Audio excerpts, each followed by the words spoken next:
சிவாய நம. திருச்சிற்றம்பலம். ஞானாசிரியராகவும் ஞான குருவாகவும் எம்மை வழிநடத்தும் நம்பி ஆரூரர் திருவடிகளையும் அண்ணாமலை பெருமான் திருவடிகளையும் மனம் மொழி மெய்களால் வணங்கி மகிழ்கின்றேன். பன்முக நோக்கில் 9ஆம் திருமுறை என்ற இந்த அற்புதமான நிகழ்வு இப்போது அடுத்த நிலையாக, அதாவது 9ஆம் திருமுறையில என்னெல்லாம் ஒளிஞ்சிட்டு இருக்கு அப்படின்னு ஒவ்வொருத்தரும் நமக்கு ஒவ்வொரு விதத்துல அதை எடுத்து எடுத்து காமிச்சிட்டு இருக்கிறாங்க. இன்றைய தலைப்பே பார்த்தீங்கன்னா, அரிதான பரல்கள். அதாவது அதுல என்னெல்லாம் இருக்குங்கிறத இன்னும் நெறைய இருக்கு, கண்டுபிடிங்க அப்படின்னு சொல்றா மாதிரியும், அதே நேரத்துல நாம ஆங்கிலத்துல சொல்லுவோம் இல்லையா? ப்ரீஷியஸ் ஸ்டோன்ஸ்ன்னு சொல்லிட்டு, அந்த மாதிரி ஏகத்துக்கு இருக்கு 9ஆம் திருமுறையில அப்படிங்கிற ஒரு குறிப்பாகவும் இன்றைய பொழிவு நமக்கு அமைய இருக்கின்றது. இன்றைய பொழிவாளர் யாரு அப்படின்னு சொன்னா, அவங்க அப்பாவ சொன்னா நம்ம எல்லாருக்குமே தெரிஞ்சிரும். சித்தாந்த பெருநாவலர் திரு சி. மணி ஐயா அவர்களுடைய திருமகள் தான் இன்னைக்கு நம்மளோட இணைந்து இருக்கிறவங்க. அம்மாவ பத்தி சொல்லணும் அப்படின்னா, அவங்க ஆங்கிலம் கல்வின்னு பார்த்தாக்க அவங்க இங்கிலீஷ் லிட்ரேச்சர், அவங்க முழுக்க ஆங்கில வழி கல்விதான். அதே மாதிரி அவர்களுடைய பணியும் ஆங்கிலம் சார்ந்த பணியாகத்தான் இருந்திருக்கிறது. ஒரு பள்ளியில அவங்க ஆங்கிலத்திற்கான ஹெச்ஓடியா வேலை செய்துட்டு இருந்தாங்க. ஆனா பெருமான் எப்படியும் இழுத்துருவாரு இல்லையா? அப்படி அவங்கள இப்போது முழு நேர பணியாக, ஏன்னா அவங்களுடைய வகுப்பு பணிகள்லாம் ஓய்வு பெற்றதுக்கு அப்புறம் இப்ப முழு நேர பணியாக சைவத்திற்கு என்று தனது வாழ்க்கையை அர்ப்பணித்து வேலை செய்து கொண்டிருக்கின்றார்கள். வேளக்குறிச்சி ஆதீனம் போன்ற ஆதீனங்களுக்கு சைவ சித்தாந்தம் நடத்தி இருக்கிறாங்க. அதே மாதிரி தருமை ஆதீனத்துல இப்போது ஆங்கில வழியில நடத்திட்டு வர்ற வகுப்புகள்ல பெரிய புராணம் நடத்திட்டு வர்றாங்க.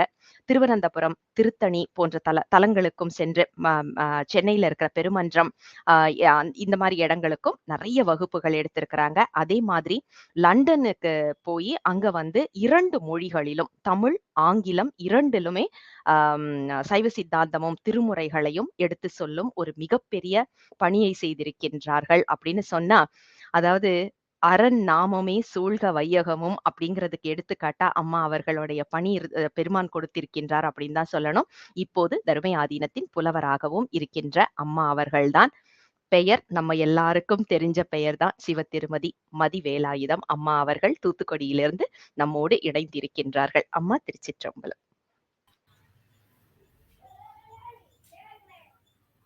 திருச்சிற்றம்பலம். இமைப்பொழுதும் என் நெஞ்சில் நீங்காத இறைவனின் தாழ்வழுத்தி என் குருநாதர் இருக்கும் திசை நோக்கி தொழுது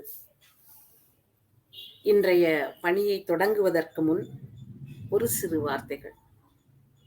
நம் தமர் ஊரன் இந்த இலக்கிய ஆராய்ச்சி இவர்களின் பணி மிகவும் வியப்புக்குரிய பணியாக அமைந்திருக்கின்றது. 9ஆம் திருமுறையை படித்திருக்கிறோம், அதை பற்றி பேச கேட்டிருக்கிறோம். அதிலே என்னென்ன கருத்துக்கள் இருக்கின்றன, தலைப்புகள் என்ன என்பதையெல்லாம் நாம் கேள்விப்பட்டிருக்கிறோம். ஆனால் இந்த தொடர் நிகழ்ச்சியின் மூலம் 9ஆம் திருமுறையிலே இத்தனை விந்தைகள் இருக்கின்றனவா, இத்தனை ஆழ்ந்த பொருள்கள் இருக்கின்றனவா என்ற எண்ணம் நம் மனத்தில் மேலோங்கி நிற்கின்றது. அதற்கு அவர்கள் கொடுத்திருக்கின்ற தலைப்பு பன்முக நோக்கில். எத்தனை முகங்கள் என்பதை ஒவ்வொரு நாளும் பேச்சு கேட்கும் பொழுதுதான் நமக்கு புலனாகின்றது. இறைவன் திருவருள் நம்மையும் அவர்களோடு கைகோர்த்து அழைத்து செல்கின்ற அந்த ஒரு பாக்கியத்தையும் இறைவன் திருவருள் எனக்கும் மற்றையோருக்கும் கொடுத்திருக்கின்றது. ஒருவர் மட்டும் செய்கின்ற பணி நல்லதாக இருக்கும். ஆனால் பல கைகள் இணைந்து செய்கின்ற பணி எவ்வளவு பெரியதாக இருக்கும். ஊர் கூடி தேர் இழுத்தது போல பல்வேறு வகைப்பட்ட அறிஞர் பெருமக்களும் தங்கள் கருத்துக்களை 9ஆம் திருமுறையின் மூலம் நமக்கு உணர்த்துகின்றார்கள். இது வருங்காலத்திலே 9ஆம் திருமுறையை முனைவர் பட்டத்திற்கான ஆராய்ச்சி செய்ய முயன்றார்கள் என்றால் அவர்களுக்கு இந்த தொகுப்பு மிகவும் உதவிகரமாக இருக்கும் என்பதில் சிறிது மையமில்லை. நான் இன்றைக்கு எடுத்துக்கொண்ட தலைப்பு என்ன என்று பார்த்தால், 9ஆம் திருமுறையில் அரிதான பரல்கள் என்று. எங்கேயும் இதுவரை நான் பார்த்திராத, திரும்பவும் நினைவூட்டுகின்றேன், நான் பார்த்திராத சில அரிதான தகவல்களை உங்களோடு பகிர்ந்து கொள்ள விரும்புகின்றேன். இது அங்கே கூறப்பட்டுள்ளதே, இந்த நூலிலே உள்ளதே என்றால் என்னுடைய சிற்றறிவுக்கு அது எட்டவில்லை. எனவே இந்த செய்தி தொகுப்பு, இங்கே நான் கூறப்போகின்ற தொகுப்பு அனைத்தும் விந்தையாக என் கண்களிலே தென்பட்டன. முதலாக நாம் பார்ப்போம் என்றால், எல்லோருக்கும் சிவலோகம் வேண்டும் என்ற ஆசை உண்டு இல்லையா? சிவலோகம் எப்படி இருக்கும் என்று கேட்டால், அது சைவ சமயத்தில் முக்திக்கான குறியீடு இல்லையா? சிவலோகம் எப்படி இருக்கும்? அந்த முக்தியை நாம் பெற்றால் இறைவனுடைய திருவடியிலேயே நாம் பதிந்திருக்கலாம், அவனுடைய திருவருளிலேயே நாம் மூழ்கி இன்பம் பெறலாம் என்றெல்லாம் நமக்கு எண்ணம் உண்டு. சிவலோகத்திற்கு செல்ல வேண்டும் என்ற எண்ணம் அனைவர் மனத்திலும் மேலோங்கி இருக்கின்றது. அந்த வேடிக்கையாக ஒரு பழமொழி சொல்வார்கள், எல்லோருக்கும் சொர்க்கத்திற்கு போக வேண்டும் என்ற ஆசை உண்டு, ஆனால் ஒருவருக்கும் இறக்க வேண்டும் என்ற விருப்பம் கிடையாது என்று வேடிக்கையாக கூறுவார்கள். ஏனென்றால் சொர்க்கம் என்று உலகிலே பொதுவாக கூறப்படுகின்ற இடத்திற்கு நாம் செல்ல வேண்டும் என்றால் முதலிலே இந்த உலகத்தை விட்டு நாம் நீங்க வேண்டும். அந்த கவலையே உங்களுக்கு வேண்டாம், இங்கே உலகத்திலேயே சிவலோகம் இருக்கின்றது என்று நமக்கு தைரியம் ஊட்டுகின்றார். யார்? திருமாளிகை தேவர். தன்னுடைய பதிகத்திலே உறவாகிய யோகம் என்று தொடங்குகின்ற அந்த பதிகத்திலே இந்த தைரியத்தை நமக்கு அளிக்கின்றார். உடனே நமக்கு எவ்வளவு மகிழ்ச்சியாக இருக்கும் இல்லையா? இந்த உலகத்திலேயே சிவலோகமா எங்கே இருக்கின்றது என்ற கேள்வி உடனே வரும். முக்தியை பற்றிய செய்திகளை நம் முன்னோர்கள் அழகாக தொகுத்து வைத்திருக்கின்றார்கள். என்னவென்றால், திருவாரூர் பிறந்தார் எல்லோருக்கும் அடியேன் என்றார் இல்லையா? அந்த திருவாரூரிலே பிறக்க முக்தி, காசியிலே இறக்க முக்தி, தில்லையை தரிசிக்க முக்தி. ஆக தில்லைக்கு நாம் சென்றோம் என்றால் அதை தரிசித்தாலே போதும் நமக்கு முக்தி என்று கூறியிருக்கின்றார்கள். திருவண்ணாமலையை நினைக்கவே முக்தி என்று கூறியிருக்கிறார்கள். இங்கே தில்லையை தரிசித்தோம் என்றால் நாம் தில்லையிலே தானே இருப்போம். போய் தரிசிக்கும் பொழுது அதுதான் சிவலோகம் என்று கூறுகின்றார். அந்த உறவாகிய யோகம் என்று தொடங்குகின்ற பதிகத்திலே 12வது பாடல், வேறாக உள்ளத்து உவகை விளைத்து அவனிச் சிவலோகம் என்று தில்லையை கூறுகின்றார். அவனி என்றால் உலகம். இந்த உலகத்திலேயே இருக்கின்ற சிவலோகம் என்ன என்ற கேள்வியை முதலிலே எழுப்பிவிட்டு, வேறு எங்கும் இல்லை, இந்த உலகத்திலேயே இருக்கின்ற சிவலோகம் தில்லைதான் என்று நமக்கு விளக்கித் தருகின்றார் திருமாளிகை தேவர். ஆக சிவலோகம் செல்வதற்கு, அந்த முக்தியை அடைவதற்கு தில்லையே நமக்கு உறுதுணையாக இருக்கின்றது என்பதை இந்த பாடல். முக்தி தரிசிக்க முக்தி என்றெல்லாம் கேள்விப்பட்டிருக்கின்றோம். ஆனால் அந்த தில்லை இந்த புவனத்திலேயே இருக்கின்ற ஒரு சிவலோகம் என்பதனை இந்த 9ஆம் திருமுறை பாடல் நமக்கு அழுத்தி கூறுகின்றது. அவனிச் சிவலோக வேதவென்றி மாறாத 3000 என்று தில்லையிலே இருக்கின்ற 3000 பற்றிய குறிப்பை தரும் பொழுது தில்லைக்கு இந்த அவனிச் சிவலோகம் என்ற பெயரை நமக்கு அமைத்து தருகின்றார். அடுத்து,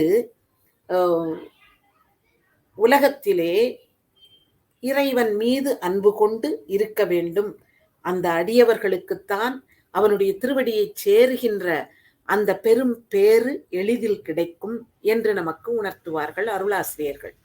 இறைவனை நினைந்து நினைந்து உருகி கசிந்து கண்ணீர் மல்கி அவனை வணங்குகின்றவர்கள் அவனுடைய அடியவர்கள். அப்படி அடிமைத்தன்மை இல்லாதவர்கள் யார் என்பதனை திருமாளிகை தேவர்தான் இணங்கிலா ஈசன் என்று தொடங்குகின்ற பதிகத்திலே 6வது பாடலிலே குறிப்பிடுகின்றார். அன்பர்கள் எப்படி இருப்பார்கள், அன்பர்கள் எப்படி இருக்க மாட்டார்கள் என்பதை விளக்குகின்ற போது, ஆடு அரவு ஆட ஆடும், அந்த ஆடு அரவம் இருக்கே அது ஆடுகின்ற அம்பலத்து அமுதே, அந்த அரவினை தன் அறைக்கு அசைத்து ஆடுகின்ற அமுது தில்லை அம்பலத்திலே நடனமாடிக்கொண்டிருக்கின்றது. அப்படியெல்லாம் உருகி உருகி வணங்குகின்ற பெருமையை உடையவர்கள் அடியவர்கள். ஆக நாம் அடியவர்களாக இருக்க வேண்டுமென்றால் நாம் என்ன செய்ய வேண்டும்? அரவினை கச்சாக அணிந்து அரவினை அணிந்து ஆடுகின்ற அம்பலத்து அமுதே என்று கசிந்து பாட வேண்டும். அப்படி அந்த அடியவர்களை வணங்குகின்றவர்கள் கூட பெருமை மிகுந்தவர்கள் தான். இவர் எப்படி சுந்தரர் நமக்கு அடியார்க்கும் அடியேன் என்று கூறினாரோ, அந்த அடியவர்களுக்கு அடியேன், அந்த அடியாருக்கும் அடியேன், அடியவர்களுக்கு அடியவராக இருப்பதும் ஒரு பெருமை வாய்ந்தது என்று பெரிய புராணத்திலே நமக்கு பெருமக்களை பற்றிய செய்திகள் வரும் பொழுது அவர் கூறுவார் இல்லையா? நாவுக்கரசர் பெருமானை வணங்கியே இறைவன் திருவடியிலே சென்று சேர்ந்த அப்பூதியடிகளை பற்றிய குறிப்பு வருவது போல், அடியவர்கள் இறைவனை வணங்கி பெருமை பெறுகின்றார்கள். அப்பேற்பட்ட அடியவர்களின் திருவடியை வணங்குவதன் மூலமும் பெருமை பெறுகின்றார்கள் என்று அந்த பெருமையை பற்றி இந்த பாடலிலே குறிக்கின்றார். சேடர் சேவடிகள் சூடா, அந்த அடியவர்கள் இருக்கின்றார்களே, பெரியவர்கள், பெருமை மிகுந்தவர்கள், அவர்களுடைய திருவடியை தன் தலையிலே சூடாமல் இருக்கின்றவர்கள் என்று அடியவரை வணங்காதவர்களை கூறுகின்றார். அந்த அவர்கள் எப்படிப்பட்டவர்களாம்? திருவிழா உருவினார் என்று.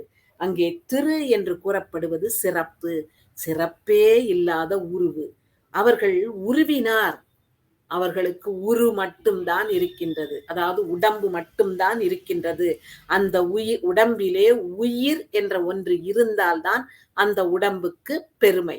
ஆனால் இங்கே அடியவர்களின் திருவடியை தங்கள் தலையிலே சூடி அதன் மூலம் பெருமை பெற்றால்தான் இவர்கள் உடம்பிலே உயிர் இருப்பதற்கு சமம். இவர்கள் அடியவர்களின் திருவடியை தங்கள் தலையிலே சூடவில்லை என்றால் இவர்கள் உயிர் இருந்து நடமாடிக்கொண்டே இருந்தாலும் உயிரற்ற உடம்புக்கு சமம். எனவே அவர்கள் உருவினர் என்று குறைத்து நமக்கு கூறுகின்றார். திருவிழா உருவினாரை சாடரை என்று.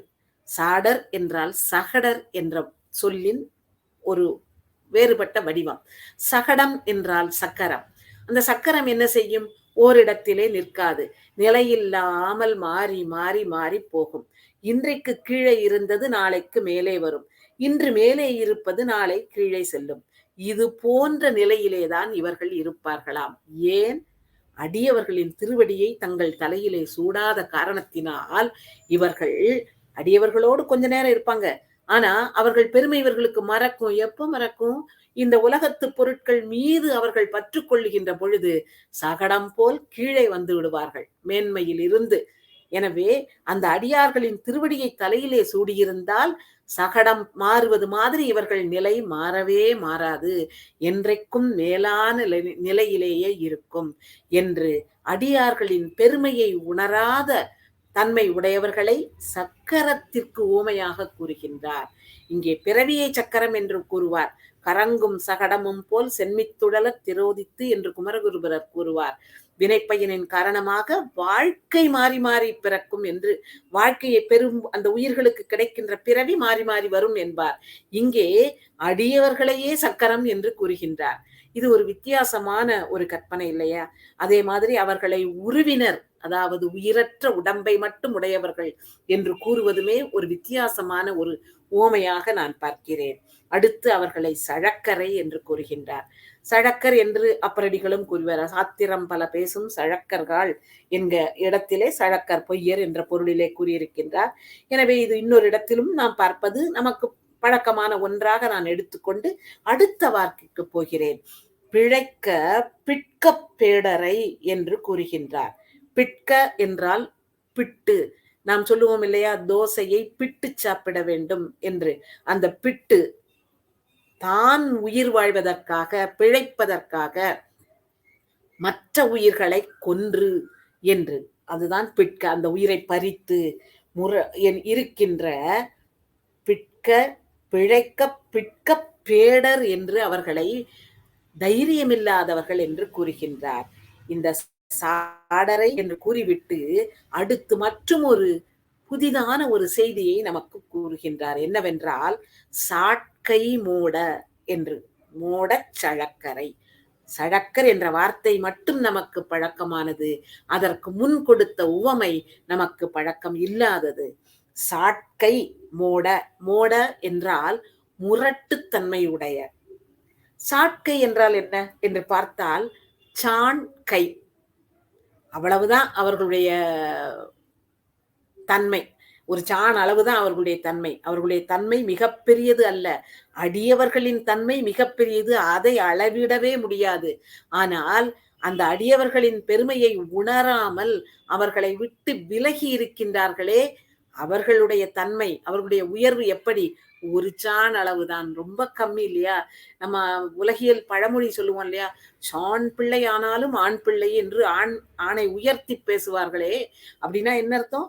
அவ்வளவு சின்ன பிள்ளையா இருந்தாலும் அப்படின்னு. ஆக அந்த சாண் என்கின்ற அந்த அளவு சிறுமை என்பதை குறிக்கின்றது.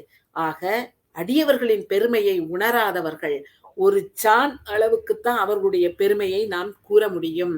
சாண் கை மோடச் சழக்கரை என்று இந்த இப்படிப்பட்ட அடியவர்களின் பெருமையை உணராதவர்களை பற்றிய ஒரு சொல்லாட்சி இதிலே புதுமையாக என் கண்ணிலே, ஒரு அரிதான பரலாக என் கண்ணிலே பட்டது என்று அவர்களை, அப்படிப்பட்ட அடியர்களின் பெருமையை உணராதவர்களை இவர் என்ன கூறுகின்றார் என்றால், திருமாளிகை தேவர் என்ன கூறுகின்றார் என்றால், அப்படிப்பட்டவர்களை என் கண் காணக்கூடாது, என் வாய் அவர்களை பற்றி பேசக்கூடாது என்று கூறுகின்றார்.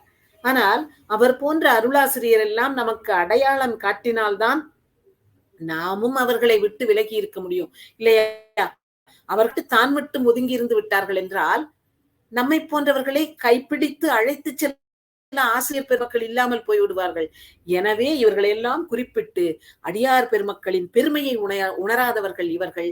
எனவே இவர்களை என்னுடைய கண் காணக்கூடாது, அவர்களை பற்றி என் வாய் பேசக்கூடாது என்று அந்த பாடலை முடித்திருக்கின்றார். நாம் செய்ய வேண்டியது என்ன? இப்படிப்பட்ட மேன்மை வாய்ந்த இறைவனின் திருவடியே சிந்தித்துக் கொண்டிருக்கின்ற அந்த அடியார் பெருமக்களின் பெருமையை பேசி அவர்களோடே இணங்கி இருக்க வேண்டும். ஏன்? இந்த உயிர்கள் சார்ந்ததன் வண்ணமாம் உடையீர்கள். எனவே சிவனடியார்களோடு இணங்கி இருந்தால்தான் நாமும் அந்த வழியிலேயே செல்லுவோம். எனவே அந்த அடியார்களை மறந்தோம் என்றால் நாமும் சாட்கை மோடச் சழக்கராக மாறிவிடுவோம், சகடராக மாறிவிடுவோம், திருவிழா உருவினராக மாறிவிடுவோம். இதெல்லாம் நமக்கு தேவையில்லை. எனவே இறைவனின் பெருமையை உணர்வோம், இறைவனின் அடியவர் பெருமையையும் உணர்வோம். அவர்களது திருவடியை நம் தலைமேல் ஏற்றி அவர்களையே நாம் வழிபட்டு வைப்போம். இதைத்தானே நமக்கு சிவஞான போதத்திலும் கூறுகின்றார். மாலர நேயம் மலிந்தவர் வேடமும் ஆலயம் தானும் அரண் எனத் தொழுமே என்று. அடியவர் பெருமையை வேறு எங்கும் தேட வேண்டாம். இது போன்ற சில சொற்றொடர்களே அடியவர்களின் பெருமையை நமக்கு உணர்த்தும்.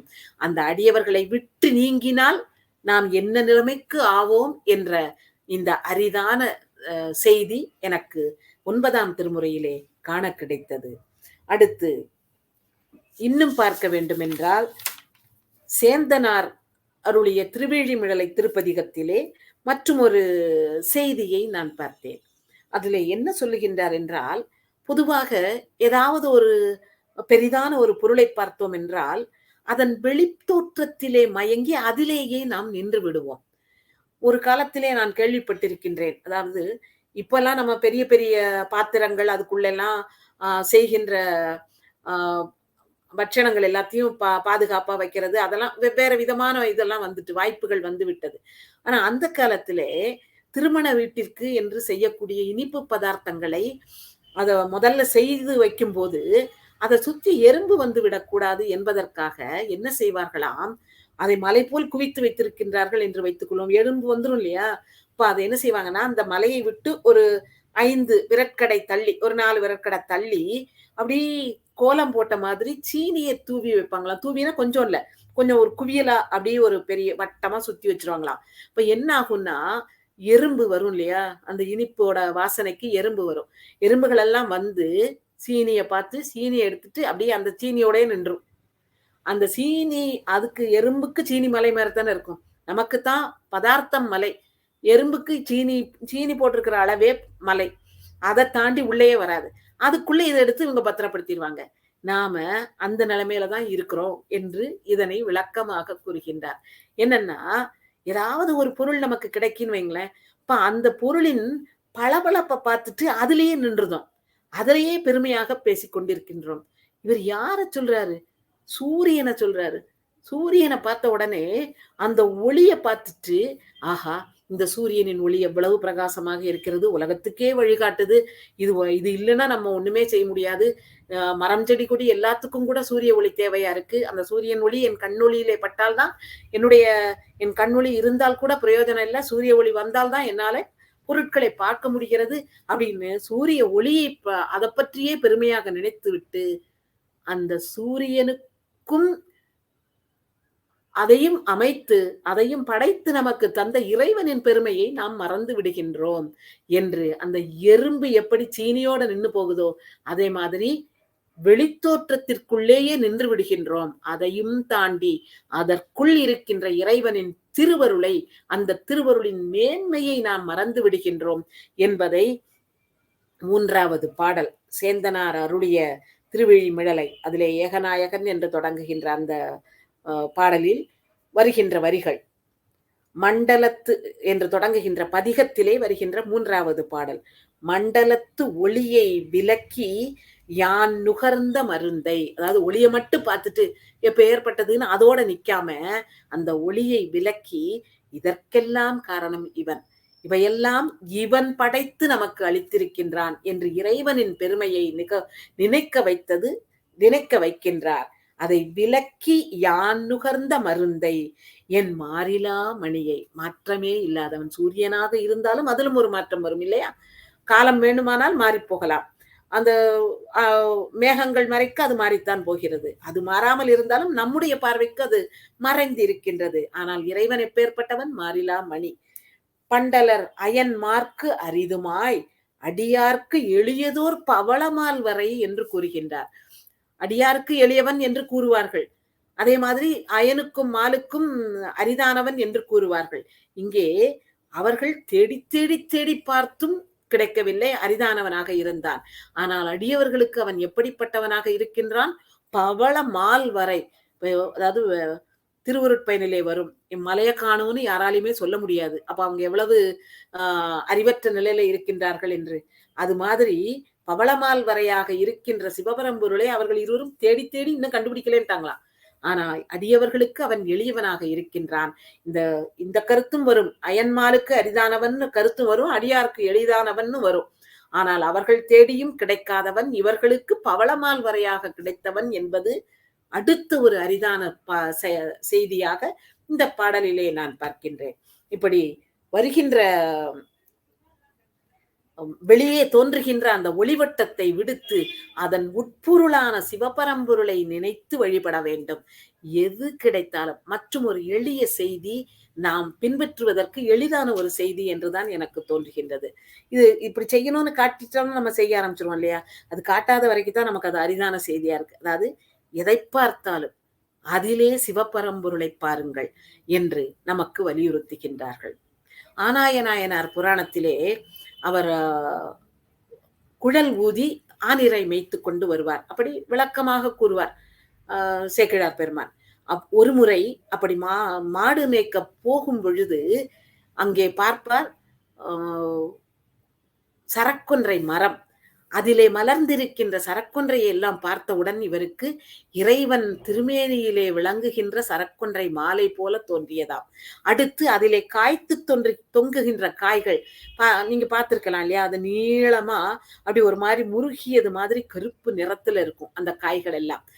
அது கொன்றை சரம் இல்லையா? அப்போ அது காயாக மாறும் பொழுது நீளமாக காயமாக கருப்பாக இருக்கும், முருகியது போல. அது அவருக்கு எப்படி தோன்றியது என்றால், இறைவனின் சடை மாதிரி, மன்னிக்கவும், பிறையணிந்த சடை மாதிரி தோன்றியதாம். அப்படி இறைவன் அணிந்த மாலை, இறைவனுடைய சடாமுடி என்று மரத்திலே இறைவனை கண்டார். அதை பார்த்து விட்டு சென்று அவர் 5 எழுத்தை தன்னுடைய குழலிலே ஊதிய பொழுது இறைவனே வந்து அவருக்கு முக்தியை தருகின்றார். இதுதான் நம்முடைய அடியவர்கள் நமக்கு காட்டுகின்ற செய்திகள். இங்கேயும் என்ன கூறுகின்றார்? மண்டலத்து ஒளியை விலக்கி யான் நுகர்ந்த மருந்தை, என் மாறிலா மணியை, பண்டலர் அயன் மார்க்கு அரிதுமாய் அடியார்க்கு எளியதோர் பவளமால் வரையை என்று இறைவனின் பெருமையை ஒரு வித்தியாசமான ஒரு ஓமையை கொண்டு நமக்கு விளக்குகின்றார். அடுத்து மற்றும் இன்னொரு வித்தியாசமான செய்தி. மடல் இலக்கியம் என்று தமிழ் இலக்கியத்திலே ஒன்று உண்டு. அது என்ன என்றால், தலைவன் தலைவி அகப்பொருள் பற்றிய செய்தி இது. தலைவன் தலைவியை விரும்புவான். ஆனால் ஏதோ காரணத்தினால் அந்த தலைவியை அவனால் திருமணம் செய்து கொள்ள முடியாமல் போகின்றது. அப்ப அவன் முயன்று முயன்று பார்ப்பானாம், முயற்சிகள் எல்லாம் தோற்று போகின்றன என்றவுடன் அவன் என்ன செய்வானாம், பனை மட்டை இருக்கு இல்லையா, அந்த பனை மட்டையிலே குதிரை மாதிரி ஒரு உருவத்தை செய்து அதிலே அவன் ஏறி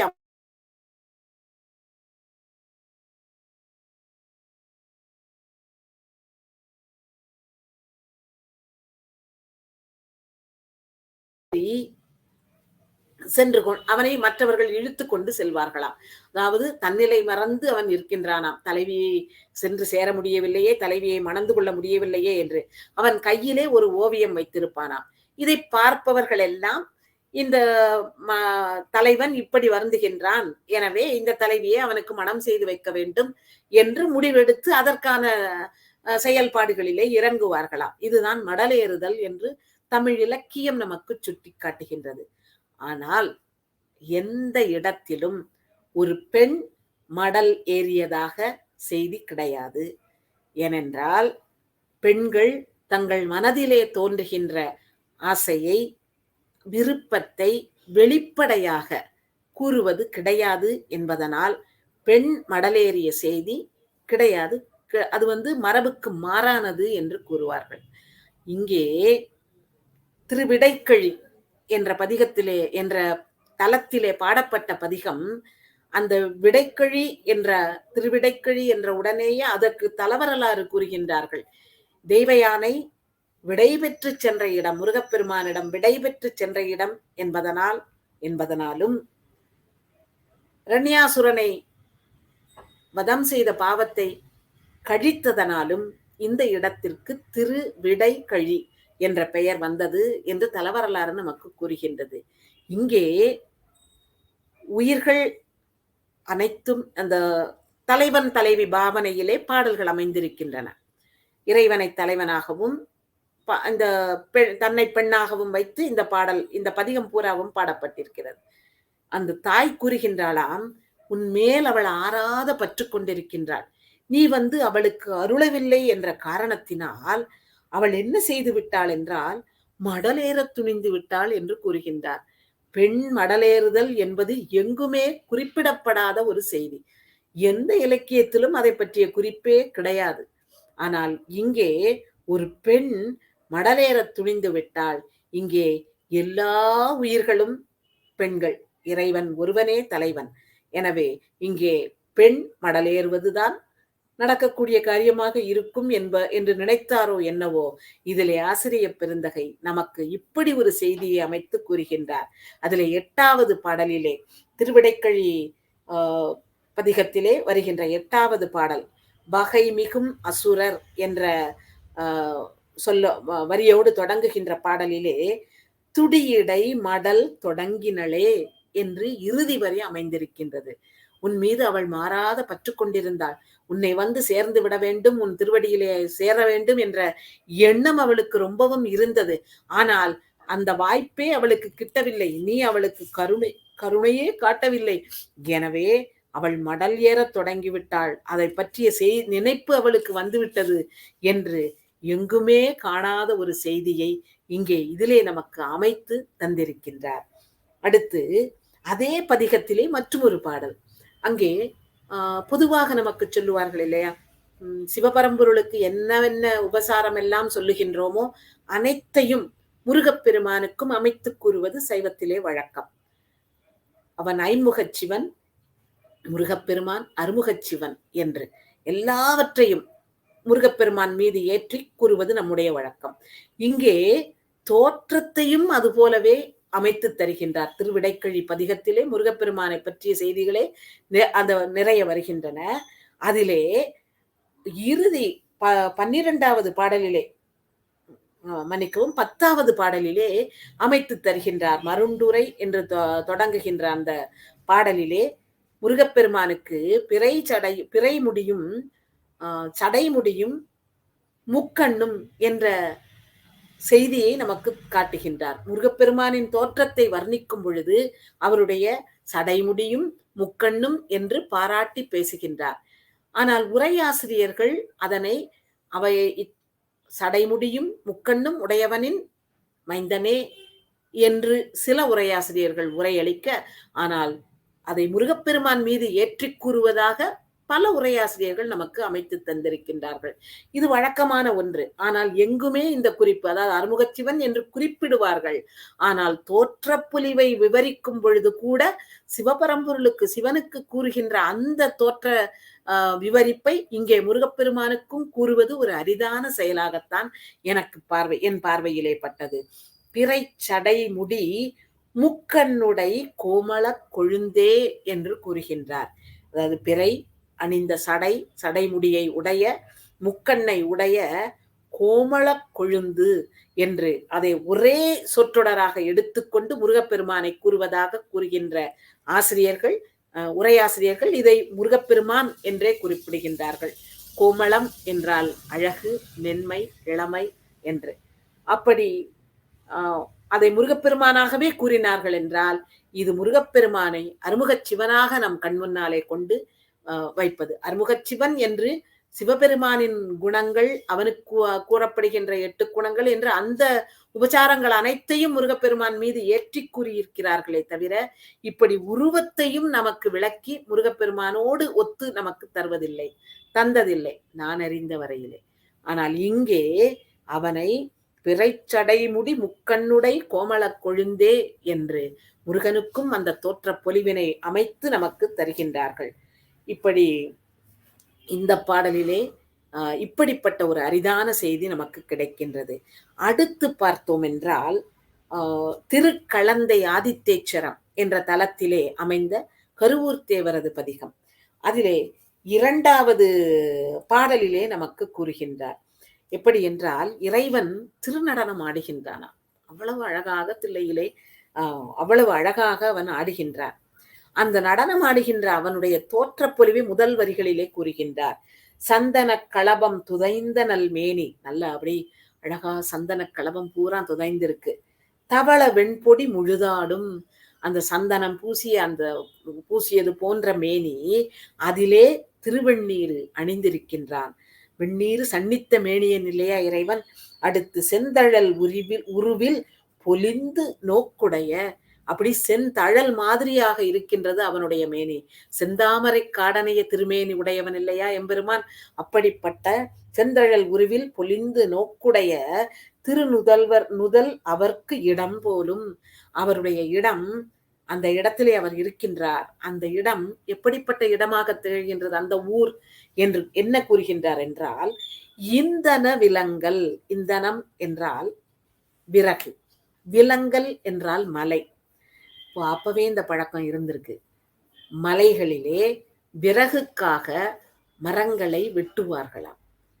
அந்த மலைகளிலே தீப்பிடித்து விடுமா. அப்படி மலையிலே தீப்பிடித்தது போன்ற தோற்றம்.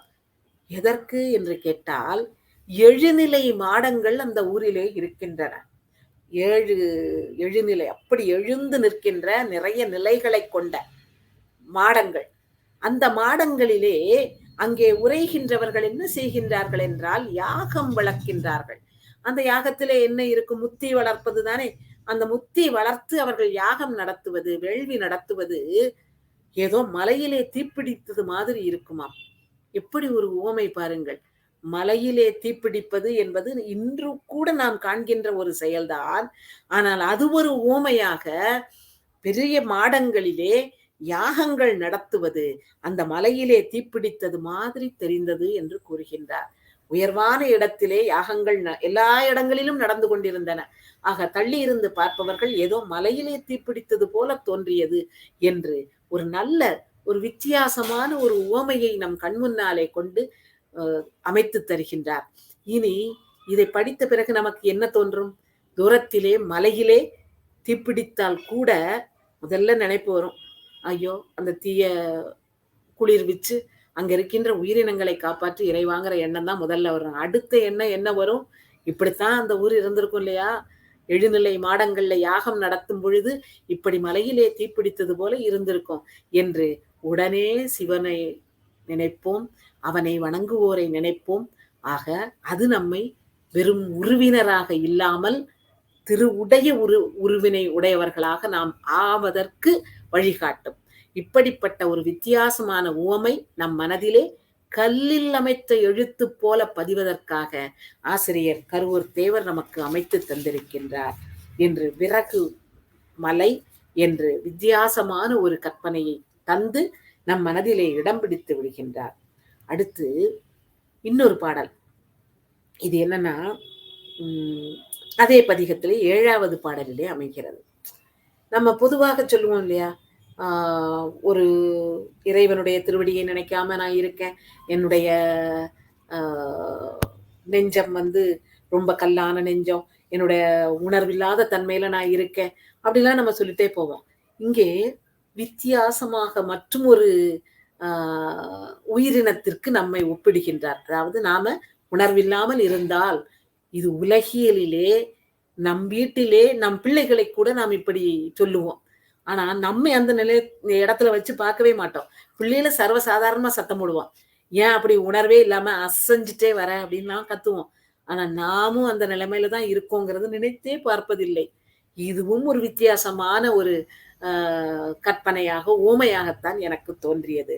திக்கடா நினைந்து என்று தொடங்குகின்ற அந்த பாடல் 7வது பாடலிலே திக்கடா நினைந்து நெஞ்சிடிந்து என்று கூறி தன்னை எப்படி கூறுகின்றார் என்றால், மைக்கடா அணைய, மை கருமையான மை மாதிரி இருக்கின்ற எருமை மாடு மாதிரி இருக்கேன்னா. ஏன் எருமை மாடு மாதிரி இருக்கேன்? உணர்வே இல்லாமல் இருக்கின்றேன். பார்த்திருப்போம் இல்லையா, அப்படி தண்ணிக்குள்ள கிடக்கும் எருமை மாடு. அது பாட்டு கிடக்கும். அந்த தண்ணி நல்ல தண்ணியா இருந்தாலும் சரி, சேராக இருந்தாலும் சரி, அது பாட்டு இருக்கும். அப்புறம் தெரு வழியா அப்படி நடந்து வருதுன்னு வைங்களேன், நீங்க என்ன தட்டி அதை விரட்டினாலும் போகாது. நம்ம அது என்ன மழை பெஞ்சதுனாலும் அசையாது. இப்ப யாராவது ரொம்ப மெதுவாக அசைந்து அசைந்து வேலை பார்த்தாங்கன்னா அவங்க கிட்ட நம்ம சொல்லுவோம் தெரியுமா, எருமை மாட்டுல மழை பெஞ்ச மாதிரி ஏன் இப்படி அசைஞ்சு வேலை பார்க்கற அப்படின்னு கேட்போம் இல்லையா, சுறுசுறுப்பு இல்லாமல் இருப்பவர்களை பார்த்து. ஆக நாமளும் அப்படித்தான் இருக்கோம். அங்க சுறுசுறுப்புக்கு ஊமையாக எருமை மாட்டை சொல்லுவோம். இங்கே உணர்வின்றி கிடக்கின்ற நிலைமைக்கு எருமை மாட்டை நமக்கு ஓமையாக கூறுகின்றார். உணர்வே இருக்காது இல்லையா, சொரணை இல்லாம இருக்கிறது தானே. இப்ப நாம ஏன் சொரணை இல்லாம இருக்கோம் என்று கேட்டால், இறைவனைத்தான் விரும்பணும், ஆனா அவனை விரும்புறதை விட்டுட்டு எந்த நினைப்பும் இல்லாம பிறந்தோம், அப்புறம் இருக்கிறோம், வெந்ததை தின்று, சரி என்னைக்கோ ஒரு நாள் விதி வந்த உடனே அந்த திரும்பவும் செத்துட்டு, ஆனால் அப்படி சாவது எதற்காக?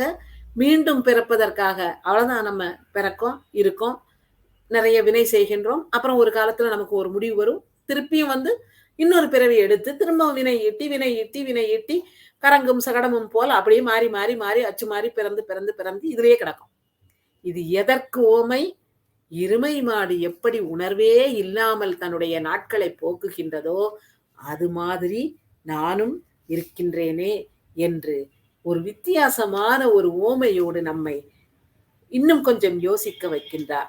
கொஞ்சம் சின்ன பிள்ளைகளை அவங்கள ஊக்குவிக்க வேண்டும் என்றால், அவங்களுக்கு பிடிக்காத ஒன்ன சொல்லி அது மாதிரிதான் நீ அப்படின்னு சொன்னா கொஞ்சம் கோபம் வரும் இல்லையா, அதே நிலைமையில தான் நமக்கும் உணர்வு வர வேண்டும் என்ற எண்ணத்தின் காரணமாக, உணர்வில்லாமல் இருந்தால் நீ எருமை மாட்டிற்கு சமம், மைக்கடாவிற்கு சமம் என்று நமக்கு உணர்த்துகின்றார். இதுவும் ஒரு அருமையான அரிதான ஒரு ஊமையாக எனக்கு தோன்றியது. அடுத்து கீழ்கோட்டூர் மணியம்பலத்திலே கூறுகின்றார். அந்த பதிகத்திலே, அங்கே அந்த தலத்திலே பாடிய பதிகத்திலே கருவூர்த்தேவர் கூறுகின்றார் என்னவென்றால், என்னுடைய சிந்தை, அந்த சிந்தை எங்க போச்சுன்னு எனக்கு தெரியலப்பா என்று கூறுகின்றார். உள்ளம் கவர்கள்வன் இல்லையா இறைவன், சிந்தையை தேடுனா சிந்தையவே காணும் என்று கூறுகின்றார். அதாவது அந்தி போல் உருவும் இறைவனுடைய திருவுரு எப்படி இருக்கின்றது என்றால், அந்தி போல் உருவும், அந்தியில் பிறை சேர் அழகிய சடையும். செஞ்சடை இல்லையா, அப்ப அந்தியில பிறை சேர்ந்தா எப்படி இருக்கும், அதே மாதிரி சடையும் வெந்நீரும். ஆக நல்ல சிவப்பு வெள்ளை அப்படி ஒரு நிறத்தை நினைச்சு பாருங்களேன், அப்படி ஒரு அழகு கற்பனை. ஆக இது எல்லாத்தையும் நினைச்சு இப்படிலாம் இருக்க என்னுடைய சிந்தையில நினைக்கணும், அதுலயே என் மனசுல பொருத்தி வைக்கணும் அப்படின்னு நான் நினைச்சா சிந்தையே காணோம், எங்க போச்சு? அதை கவர்ந்து விட்டான் அவன்தான் அவன் உள்ளம் கவர் கள்வன். எனவே என் சிந்தையையும் அவன் கவர்ந்து விட்டான்.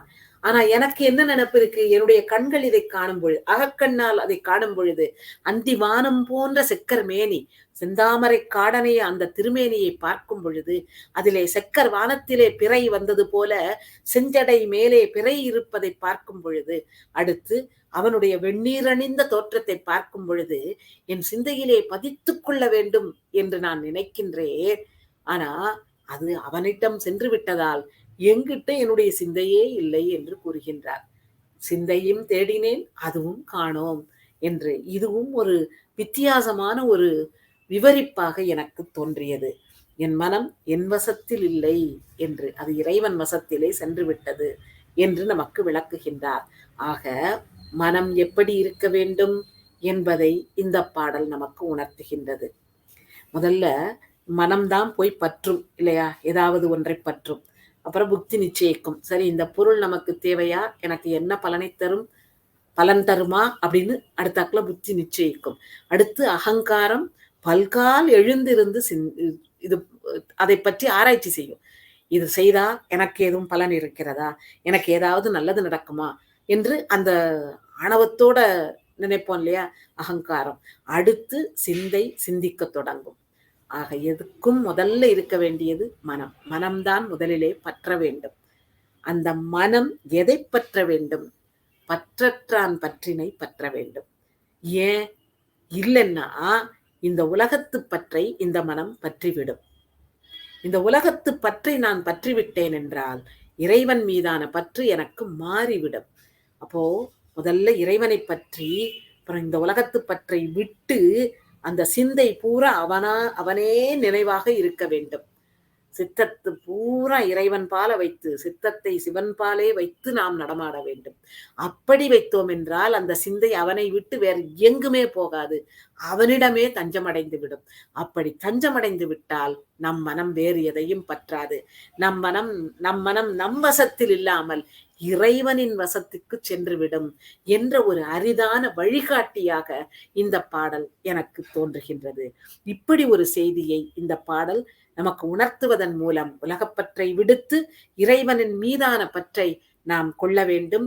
அதிலே நம் மனம் பற்றினால், இறைவனுடைய திருவடியிலே நம் மனம் பற்றினால், அதுவே இந்த உலகப் பிறப்பை நாம் விடுவதற்கான முதல் படியாக அமையும். ஏனென்றால் நம் சிந்தை பூரா அதிலேயே தங்கிவிடும் என்று. அடுத்து இன்னொரு இடத்திலே கருவூர் தேவர்தான் திருமுகத்தலையில் அருளிய பதிகத்திலே பாடியிருக்கின்றார். நம்ம மனதை எப்படியெல்லாம் சொல்லுவோம்? என்னுடைய மனம் அப்படியே உருகிவிட்டது, அப்படி கனி மாதிரி, ஒரு காய் எப்படி கனிவாக உருகி விடுமோ, அப்படி கனிந்து விடுமோ, அது மாதிரி என் மனம் கனிந்து விட்டது என்று பேசுவோம். எப்போ? இறைவன் மீது பற்று கொண்டார். அப்படி பற்று கொண்டவுடன் கல்லான என் நெஞ்சம் அப்படியே நெகிழ்ந்து விட்டது, கனி மாதிரி ஆகிவிட்டது என்றெல்லாம் பேசுவோம். இங்கே அப்படி உருகாத ஒரு நெஞ்சம் எப்படி இருக்கின்றது என்றால், கல் நெஞ்சம்னு மட்டும் சொல்லல, கல்லே பார்த்து சிரிக்கிற மாதிரி இருக்கு அந்த நெஞ்ச பார்த்து அப்படின்னு. இப்ப எப்படி அப்படின்னா, என்னை பார்த்து ஒரு தவறு செய்கின்றார்கள் என்று வைத்துக் கொள்வோம். இப்போ அது அந்த தவறை செய்கின்றவர்கள் மற்றவர்கள் பார்த்து கேலி செய்வார்கள், இப்படி ஒரு தப்பை செய்துட்டியே அப்படின்னு. அப்படிப்பட்ட கேலியை வாங்கிக்கிட்டு இருக்க ஒரு ஆளு என்ன பார்த்து சிரிச்சா அப்ப நான் எவ்வளவு பெரிய தப்பு பண்ணியிருக்கேன்னு அர்த்தம். பொதுவாக நெகிழ்வே இல்லாத பொருள் என்ன? வேற எதுக்கும் உதவாது, எடுத்து அடிக்கிறதுக்கு தான் உதவும், சிலை செய்யலாம், அவ்வளவுதான். அந்த மாதிரி உறுதியாக இருப்பது எது? கல். ஆனா அந்த கல்லே பார்த்து சிரிக்குதான். என்னத்தான் இவ்வளவு நாளும் ரொம்ப உறுதியானது, உனக்கு நெகிழ்ச்சிங்கிறதே கிடையாது அப்படின்னு எல்லாரும் சொல்லிட்டு இருந்தாங்க.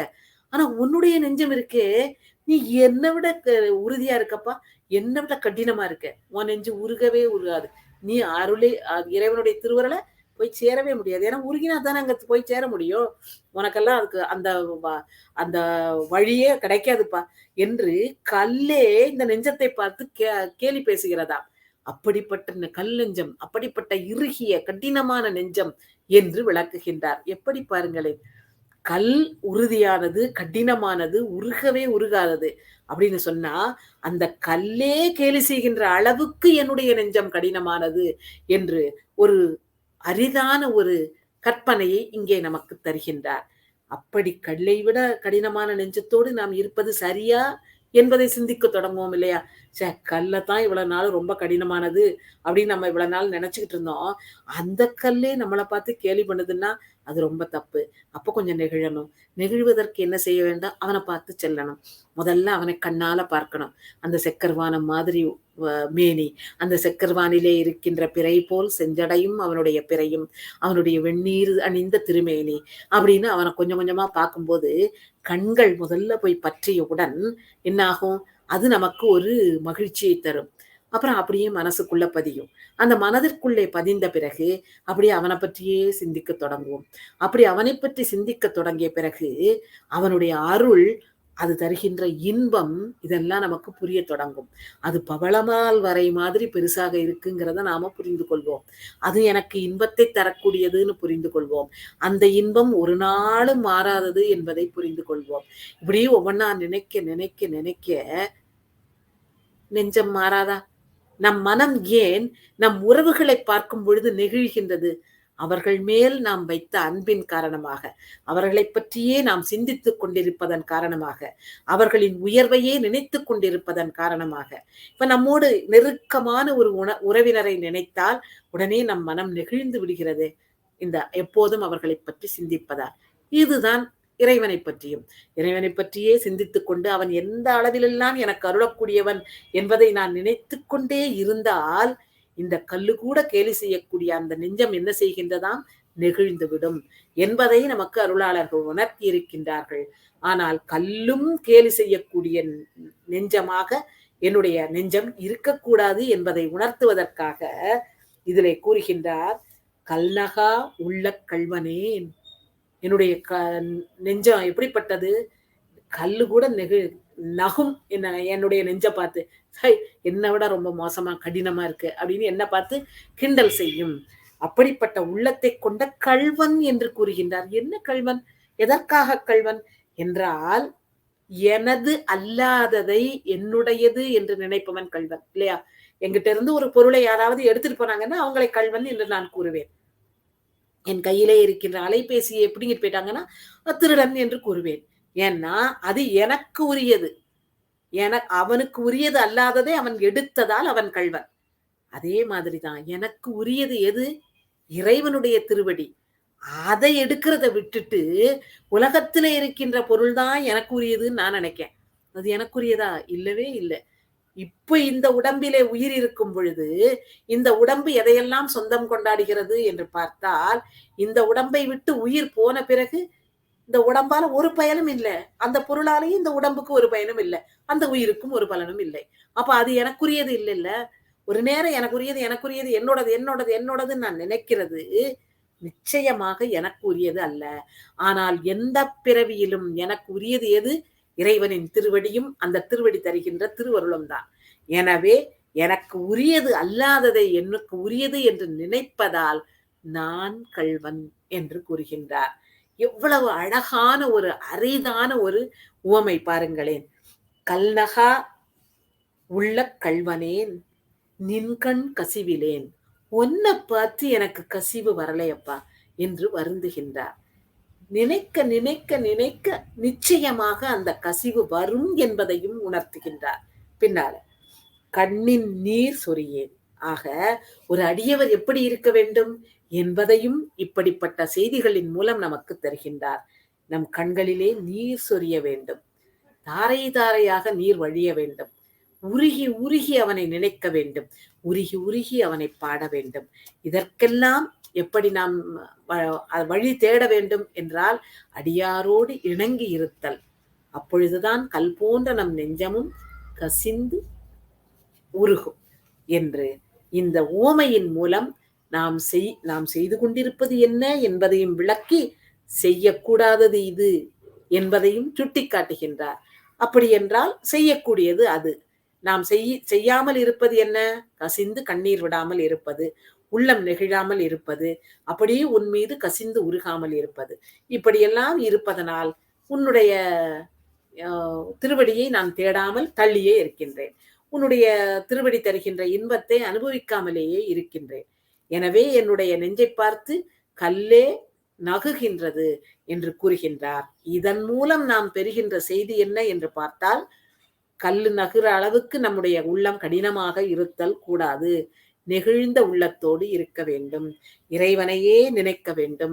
அவனையே நினைத்து நினைத்து நினைத்து அந்த அப்படி நினைத்துக் கொண்டே இருப்பதன் மூலம் நம் உள்ளம் கசிந்துவிடும். அந்த கசிவின் காரணமாக நம் கண்களிலிருந்து கண்ணீர் சொரியும். இப்படிப்பட்ட நிலைதான் உண்மையான அடியவர்களின் நிலையாக அமைந்திருக்கும் என்று ஒரு அரிதான ஓமையின் மூலம் நமக்கு விளக்கியுள்ளார். அடுத்து அதே பாடலிலே வருகின்ற இன்னும் ஒரு அருமையான ஒரு பாடல். இதுவரை நான் வேறு எங்குமே பார்த்திராத ஒரு உவமையை இங்கே தருகின்றார். குடத்திலே தண்ணீர் எடுக்கலாம். மட்குடம். நாம் வைத்திருக்கின்ற மட்குடம் கடைகளிலே நாம் வாங்குவது இல்லையா? மண்குடத்தை செய்து தருகின்றவரிடம் நாம் வாங்குவது இல்ல. நானே ஒரு மண்குடம் செய்கின்றேன்ப்பா, ஆத்தங்கரையில தான் மண் இருக்க, அந்த மண்ணை வச்சு நான் ஒரு மண்ணால குடம் செய்யறேன். அப்புறம் அதுல தண்ணி எடுத்துட்டு நான் போய் இறைவனுக்கு அபிஷேகம் பண்ண போறேன் அப்படின்னு நான் நினைச்சேன்னா நடக்கிற காரியமா அது? வெறுமன தண்ணீரை குழைத்து மண்ணால் குடம் செய்து அந்த அதை காய வச்சா கூட சரி, அப்படியே கொண்டு நான் ஆற்றிலே முக்கினேன்னா அப்படியே அந்த மண்ணு கரைந்து விடும் இல்லையா? ஆனா குயவனிடம் நான் பெறுகின்ற மட்குடம் கரைவதில்லையே. அது ஏன் அப்படின்னா, அது நடுவிலே சுடப்படுகின்றது. அந்த குடத்தை செய்துவிட்டு குலாலன் அந்த குடத்தை தீயிலே இட்டு சுடுகின்றான். அந்த சுடுதலின் காரணமாக மண் மீண்டும் கரையாது. இதுதான். நாம இப்படியே இருக்கிற மாதிரி இருந்தோன்னு வைங்க. ஆனா இறைவனை பற்றி நான் இறைவனை வணங்குகின்றேன்ப்பா, அப்பப்போ வணங்கிக்கிடுவேன், அப்பப்போ போயிட்டு வருவேன், கோயிலுக்கு போவேன் நினைப்பேன், அப்பப்போ பேச்செல்லாம் கேட்பேன், அப்பப்போ திருவாசகம் படிப்பேன், தேவாரம் படிப்பேன் அப்படின்னு நான் சொன்னேன்னா நான் புதிதாக செய்யப்பட்ட மட்குடம், சுடப்படாத மட்குடம். அப்ப என்னாகும்? ஆற்றிலே கொண்டு என்னை முக்கினால் நான் கரைந்து விடுவேன். இங்கே ஆறு என்று எதை குறிப்பிடுகின்றார் என்றால் இந்த உலகியல். நான் இந்த உலகியல் வாழ்க்கையை தொடர்ந்து கொண்டே வருகின்றேன். அடியார்களும் அதைத்தான் சொல்றாங்க. உலகியல் வாழ்க்கையை விட்டு நீ வெளியில வந்துரு, காட்டுக்குள்ள வந்து தவமிருன்னு சொல்லல. ஆனா உலகியல் வாழ்க்கையில இருந்துட்டு சுடப்படாத மண்குடம் மாதிரி இருக்காதுன்னு தான் சொல்லுகின்றார்கள். என்னன்னா அந்த உலக வாழ்க்கையில இருக்கேன், இப்ப இறைவனை போய் வணங்குறேன், எல்லாம் செய்யறேன். ஆனா திரும்பவும் இந்த உலகியல் நினைப்பு எனக்கு வந்ததென்றால் என்னை தடுத்து நிறுத்துவதற்கு யாரும் இங்கே இல்லை. இறைவன் திருவருள் தான் எனக்கு வழிகாட்டணும். நீ திரும்பவும் இந்த உலகியலுக்குள்ள போனா என்றா உனக்கு திரும்பவும் பிறவிதான் வாய்க்குமே தவிர உன்னால் முக்தி அடைகின்ற தன்மையை, பக்குவத்தை உன்னால் அடைய முடியாது என்று இறைவனின் திருவருள் தான் எனக்கு உணர்த்தும். அந்த திருவருளின் துணையை நான் எப்பவும் பிடிச்சுக்கிட்டேன்னு வைங்களேன், நான் சுடப்பட்ட குடம் மாதிரி திடமாக மாறிவிடுவேன். ஆனா நாம என்ன செய்கின்றோம்? திருக்கோயிலுக்கு போனா அல்லது திரு அருளாசிரியர்களுடைய உரையை படிச்சா, அவர்களுடைய பாடல்களை கேட்டா அப்ப மட்டும்தான் நல்ல ஒரு அந்த நிலையோட இருக்கும். அதை விட்டு வெளியே வந்து உலகியலுக்குள்ள மூழ்கிடுறோம். அப்ப என்ன நடக்குது? உலகியல் நம்மளை திரும்பவும் உள்ள இழுத்து சுடப்படாத மட்குடம் மாதிரி நம்மளை கரைச்சு உலகியலுக்குள்ளேயே அழுத்தி விடுகின்றது. எனவே இறைவனை வணங்கும் பொழுது அந்த திருவருளை பற்றி கொண்டோம் என்றால் சுடப்பட்ட குடம் மாதிரி திரும்ப உலகியலுக்குள்ளதான், இந்த உலகத்துலதான் இருப்பாங்க. ஆனாலும் உலகியல் ஆசை அவர்களை இழுக்காது. அப்படி ஆசை இழுக்கவில்லை என்றால் அவர்கள் திரும்பவும் அந்த பழைய நினைப்புக்கு போய் உலகிலேயே உடல மாட்டார்கள். எனவே சுடப்படாத மட்குடம் போல இல்லாமல் சுடப்பட்ட மட்குடம் போல இருங்கள் என்று கூறுகின்றார். மண்ணானது கரைந்துவிடும், ஆனால் சுட்ட மண் கரையாது. இங்கே மனம் பொதுவாக உலகை பற்றும் அந்த உலகத்துக்குள்ளேயே கரைந்துவிடும். ஆனால் சுடுதல் என்பது இங்கே என்ன என்றால் இறைவனின் திருவருள் நம்மை ஆட்கொள்ளுதல், அந்த திருவருளையே பற்றி கொண்டு இருத்தல். சுட்ட குடம் போல நம்மை சரிப்படுத்திவிடும், நம்மை நிலைப்படுத்திவிடும். அப்ப எப்படி இருக்கும்? நம் பற்று எப்பவும் இறைவன் மேலதான் இருக்கும், உலகியல் மேல நம் பற்று திரும்பாது. இங்கதான் இருப்போம், இந்த உலகத்துலதான் இருப்போம், உலகியல் செய்திகள் எல்லாம் செய்துட்டு தான் வருவோம், செயல்பாடுகள் அனைத்தும். ஆனால் திரும்பவும் அந்த பற்று நம்மை பற்றாது. ஏன்னா இந்த பற்றை விட்டுவிட்டு பற்றற்றான் பற்றினை பற்றி கொண்டு விட்டோம். இதை கூறுவதற்கு ஒரு அரிதான விளக்கத்தை நமக்கு தந்து, உவமையை தந்து தெளிவாக நமக்கு கூறியிருக்கின்றார் என்று கூறி, வாய்ப்பளித்தமக்கு நன்றி கூறி, பொறுமையோடு செவிமடுத்த உங்களுக்கும் நன்றி கூறி, இன்னும் பல அரிதான செய்திகளோடு மீண்டும் ஒரு முறை உங்களை சந்திக்கின்ற வாய்ப்பை திருவருளும் குருவருளும் எனக்கு அருள வேண்டும் என்று கூறி விடைபெறுகிறேன். நன்றி, வணக்கம். திருச்சிற்றம்பலம்.